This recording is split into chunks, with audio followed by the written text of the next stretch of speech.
नमस्कार, ये आकाशवाणी है। अभी आप अनुज कुमार शर्मा से समाचार सुनेंगे।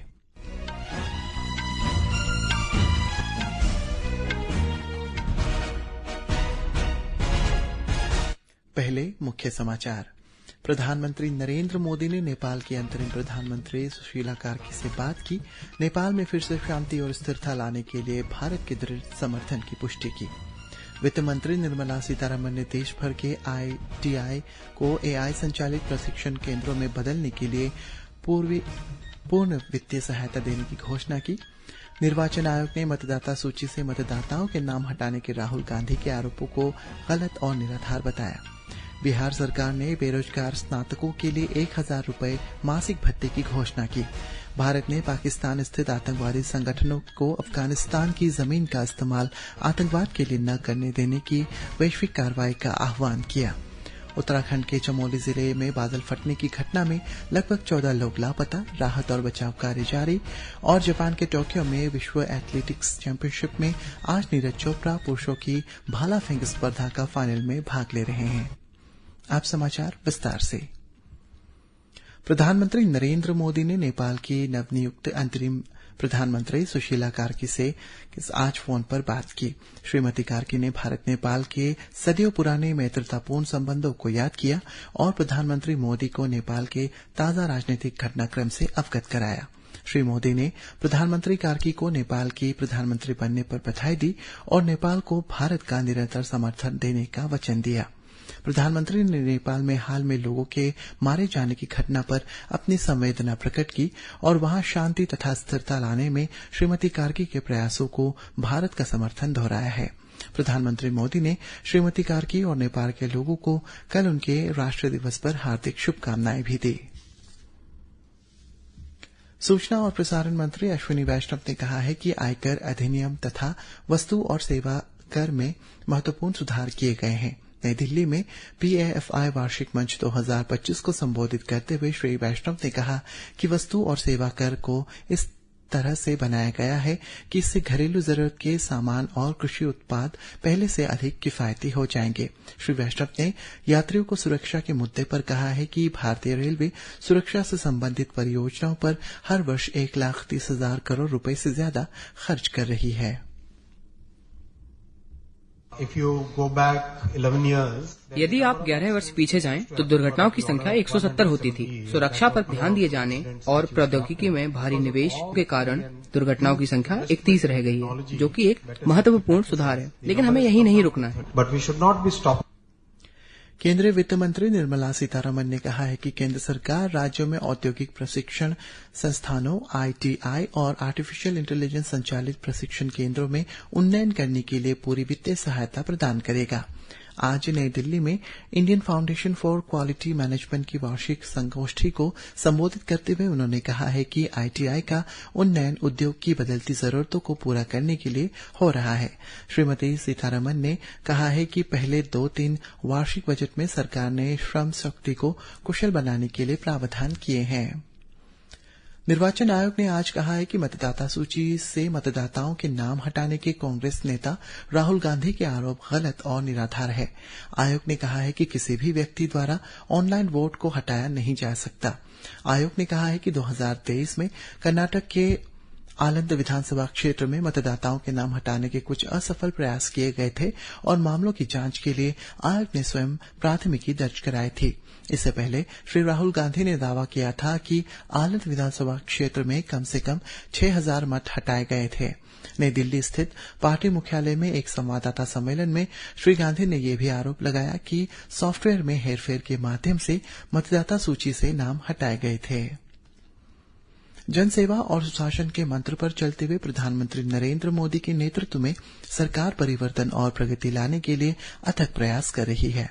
आज सेवा पर्व के इस विशेष श्रृंखला में हम आपसे साझा कर रहे हैं कि कैसे मोदी सरकार ने संबद्ध गतिविधियों में वृद्धि के माध्यम से कृषि क्षेत्र को एक विविध क्षेत्र में बदल दिया।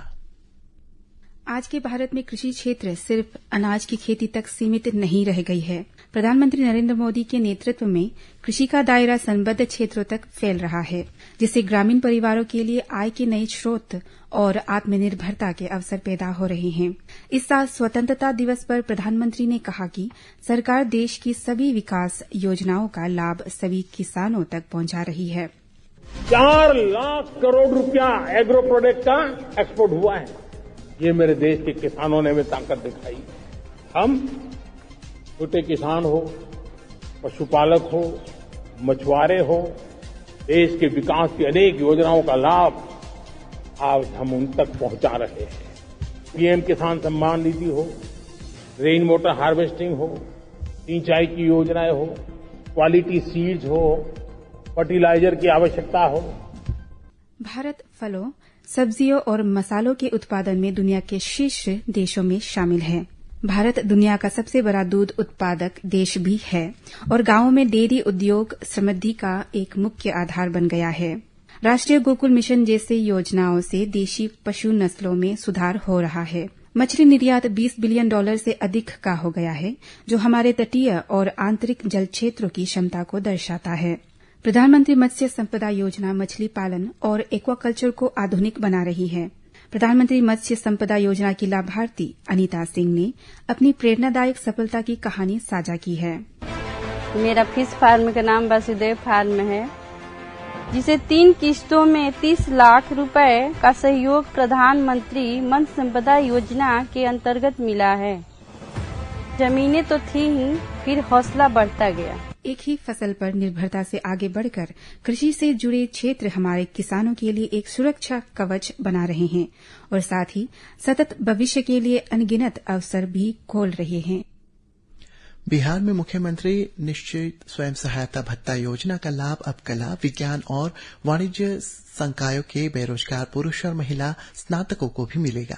इस योजना के तहत 2 वर्षों तक 1,000 रुपए का मासिक भत्ता मिलेगा। मुख्यमंत्री नीतीश कुमार ने सोशल मीडिया पोस्ट में योजना के विस्तार की घोषणा की। इससे पहले ये योजना इंटरमीडिएट युवाओं के लिए सिर्फ थी। भारत ने संयुक्त राष्ट्र की सूची में दर्ज पाकिस्तान स्थित लश्कर-ए-तैयबा और जैश-ए-मोहम्मद आतंकवादी समूहों और उनके समर्थकों को अफगानिस्तान की जमीन का इस्तेमाल आतंकवाद के लिए न करने देने की वैश्विक कार्रवाई का आह्वान किया।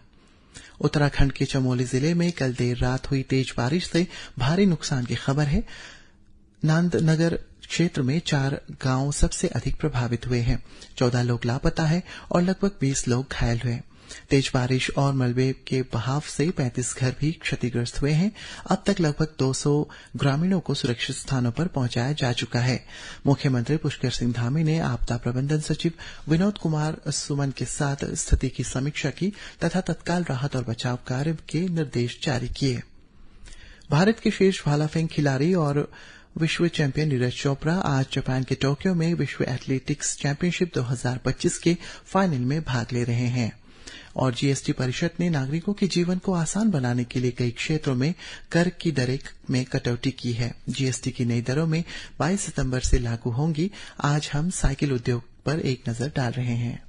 नए जीएसटी सुधारों के तहत सरकार ने ऑटोमोबाइल क्षेत्र, विशेष रूप से साइकिल क्षेत्र को महत्वपूर्ण राहत दी है, जिसका उद्देश्य आम आदमी के लिए पर्यावरण अनुकूल परिवहन को सुलभ और सस्ता बनाना है। किफायती, सुगम्य और वहनीय परिवहन समाधानों को बढ़ावा देने के लिए साइकिल पर जीएसटी 12% से घटाकर 5% कर दी गई है। इसी तरह साइकिल के पुर्जों पर भी टैक्स 12% से घटाकर 5% कर दी गई है। यह बदलाव इस महीने की 22 तारीख से लागू होने वाले हैं। मीडिया से बातचीत में साइकिल व्यापारी पुनीत मेहता ने इसका स्वागत किया और कहा कि इस कदम से युवाओं में साइकिल चलाने की आदत बढ़ेगी तथा स्वस्थ जीवन शैली को भी बढ़ावा मिलेगा। गवर्नमेंट ने, हमारे प्राइम मिनिस्टर ने हमको एक गिफ्ट दिया है कि अपनी हेल्थ की तरफ ध्यान रखो। साइकिल्स के प्राइसेस कम कर दिए, 12% जीएसटी दिया, 5% हो गया है, तो वो बेनिफिट आप लीजिए, बेनिफिट उठाइए उस चीज का, अपनी हेल्थ में भी इन्वेस्ट करो, स्क्रीन टाइम छोड़ो। जीएसटी के इन सुधारों के कारण अब आवागमन सस्ता होगा और साथ ही छात्रों, फिटनेस प्रेमियों तथा युवा पेशेवरों के बीच साइकिल के उपयोग में वृद्धि होगी। सरकार के इस कदम से देश में उत्पादन बढ़ने के साथ साथ अर्थव्यवस्था को भी बढ़ावा मिलने की उम्मीद है। नए सुधार सोमवार से लागू होंगे। रोहन के साथ छत्तीसगढ़ के सुकमा जिले में आज सुरक्षा बलों के साथ मुठभेड़ में एक माओवादी मारा गया। ये मुठभेड़ गादीरास और फूलबागरी के बीच के जंगल में हुई। पुलिस अधीक्षक किरण चौहान ने घटना की पुष्टि की है। फिलहाल सुरक्षा बलों द्वारा इलाके में तलाशी जारी है। इसी के साथ यह समाचार बुलेटिन समाप्त हुआ। नमस्कार।